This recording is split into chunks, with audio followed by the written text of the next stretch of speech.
Then they came to the camp and lodged in the camp.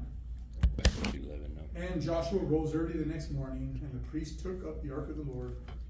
Then 7 priests bearing 7 trumpets of ram's horns before the ark of the Lord went out continually and blew with trumpets.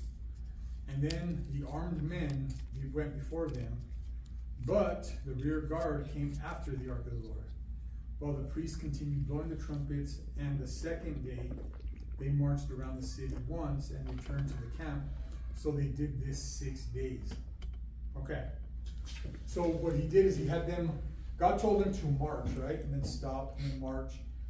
And what's really cool is we really won't get too far into it, but if you take the book of Revelation and the sevens, the 7 groups of sevens, which was the hepatic structure, I think that's what the Hebrew calls, it's just like this. Anytime God has the wrath in the book of Revelations, there's always a number of sevens, right?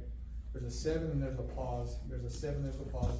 Just like the 7 plagues, the 7 bowls, the 7 judgments of God.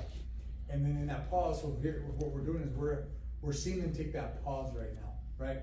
And it's so cool because when you read the book of Revelations, it does the same thing. It's almost like mirroring what they're doing here, but it's a bigger scope because it's not God that's gonna conquer Jericho. It's God that's gonna conquer the world.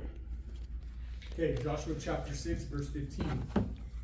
It says, "But it came to pass on the 7th day that they rose early about the dawning of the day and marched around the city 7 times in the same manner. On that day only they marched around the city 7 times. So for 6 days they marched around the city once and then went back to camp on the 7th day. They did that 7 times. So like we mentioned last time about the hepatic structure.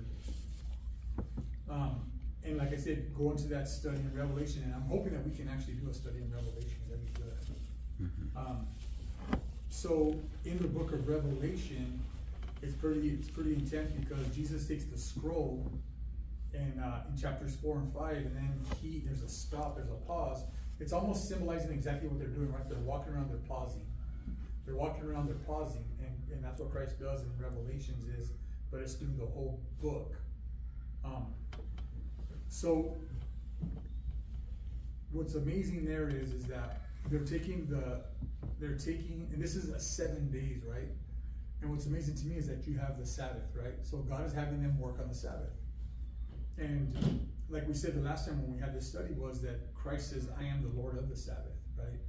And nothing is more powerful than the blood of Christ, okay? No tradition, no holiday.